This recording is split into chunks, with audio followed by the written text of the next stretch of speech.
While faced with this blow to regional unity, West Africa is also poised to start work on a 1,028 kilometers 689 miles highway from Ivory Coast's main city Abidjan through Ghana, Togo, and Benin to Nigeria's biggest city, Lagos. Construction is supposed to start in 2026 and pledges of $15.68 billion, 12.3 billion euros have already been mobilized from a range of funders and investors. To start with, it is very important that we Africans know who these funders and these investors are, because ECOWAS in Africa is an extended hand of the West. Let it not be that this extended hand of the West or the West itself is the one funding this project. Then you will know that it will never work to the full benefit of Africans. But I just hope it is not so. Just as Western Europe matched the Soviet-led communist bloc with a common market that later evolved into today's trading powerhouse, the European Union, so ECOWAS may find that a drive for prosperity and growth proves to be its utmost effective response to the wave of military coups and nationalism that has swept through the bloc.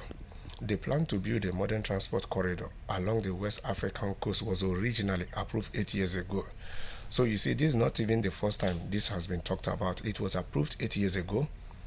But you know, it is not surprising because ECOWAS, most Africans see ECOWAS as an extended hand of the West that only protects the interests of the West. So it's not surprising that this was approved 8 years ago and up to now this construction has not started. Long before the coups that have overturned civilian rule in Mali, Burkina Faso, and Niger, preparatory studies led by the African Development Bank were commissioned. But when these were presented last month, the timing could hardly have come to a better moment for renovating the battered self-confidence of ECOWAS. Neither traditional diplomacy nor sanctions, nor even the threat of military interventions in Niger has managed to push the juntas into organizing elections and restoring civilian government as required by ECOWAS governance rules. So, if at all ECOWAS will manage to pull this one, it is going to, and it functions 100% or at least 90% to our own benefit. It is going to transform trade. It is going to open an avenue whereby a lot of transformation is going to come to Africa. Our markets are going to be expanded. It will help in a whole lot when it comes to transport of goods and services. It's going to help in areas of importation and exportation.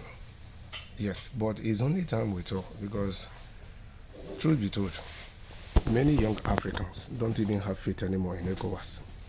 And that's why you see that the younger junta leaders in Africa are cutting the ties with ECOWAS.